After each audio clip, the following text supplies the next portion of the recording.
That day, while walking alone, I suddenly noticed a little girl by the roadside. Something about her face made my heart tighten. It reminded me of how my younger brother looked when he was a child. The familiarity lingered, so I couldn't help but follow her, wanting to confirm the thought forming in my mind. I saw her raising money on the street for her mother's medical treatment. Her stubborn yet helpless eyes broke my heart. Deeply moved, I took out $10,000 and handed it to her. She bowed repeatedly in thanks, but in that instant, my gaze fell on the pendant around her neck, and I froze. That pendant was our family's heirloom. A wild thought struck me. I rushed home to find my brother and told him everything I'd seen. I said, "Maybe you have a daughter." He froze, stunned, then fell silent, lost in memories. He remembered that 7 years ago, he and that woman had been deeply in love. He'd even given her that heirloom, saying that if they ever had a daughter, the pendant would belong to her. But not long after, she suddenly broke up with him, claiming she preferred a wealthy man and that he wasn't good enough for her. No matter how hard he begged, she walked away without looking back.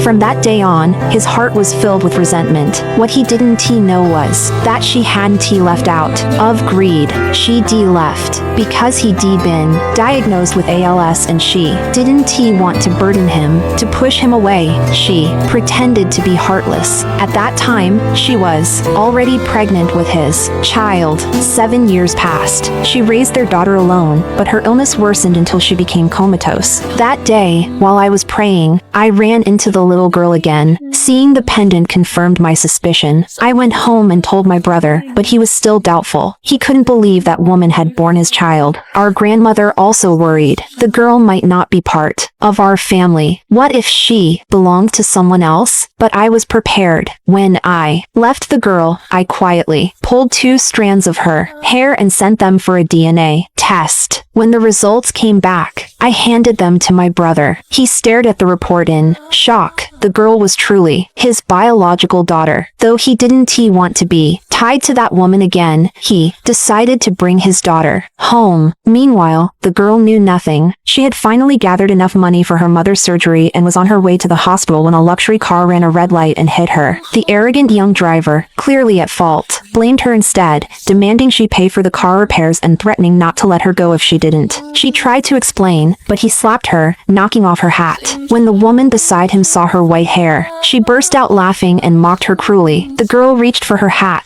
but they snatched it away, humiliating her in public. Powerless, she could only endure it in silence. Still unsatisfied, the rich heir kicked over her mother's wheelchair, not realizing he was crossing a line he'd soon regret. My brother, unable to find the girl at the